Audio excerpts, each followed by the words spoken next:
बहुत पसंद Singing by Simple Saja. बहुत पसंद हो जिया की बहिन शादी में ओकरा देखली ये जब से दिल दीवाना हमर भेल ये तब से शादी में ओकरा देखली ये जब से दिल दीवाना हमर भेल ये तब से हमर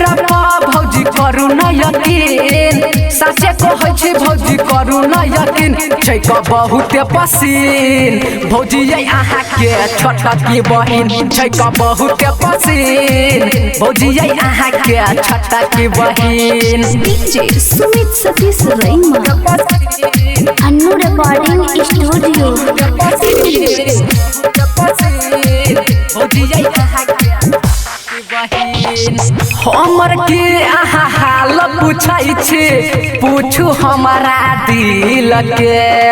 भैया भाभी शादी करा दिया दुनु गोटा मिल के हमर के अहाँ हाल पूछै छी पूछू हमारा दिल के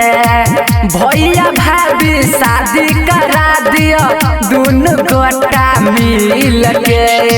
कोना जीबै हम ओकरा बिन कोना जीबै बोलू हम ओकरा बिन छै क बहुत पसीन भौजी ये अहाँ के छोटा की बहिन छै क बहुत पसीन भौजी ये अहाँ के छोटा की बहिन DJ Sumit Satish Raima.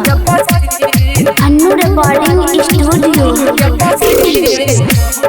भौजी ये अहाँ के पहला नजर में घायल उकेलकै धरलकै प्यार के बखारिए ओकरा बिना जीबै कोना क लगबू न कोनो जगारिए पहला नजर में घायल उकेलकै धरलकै प्यार के बखारिए ओकरा बिना जीबै कोना क लगबू न कोनो जगारिए बिरजू सपना देखे रात दिन ओकरे जे सपना देखे रात दिन छै क बहुत पसीन भौजी ये अहाँ के छोटा की बहिन छै क बहुत पसीन भौजी ये अहाँ के छोटा की बहिन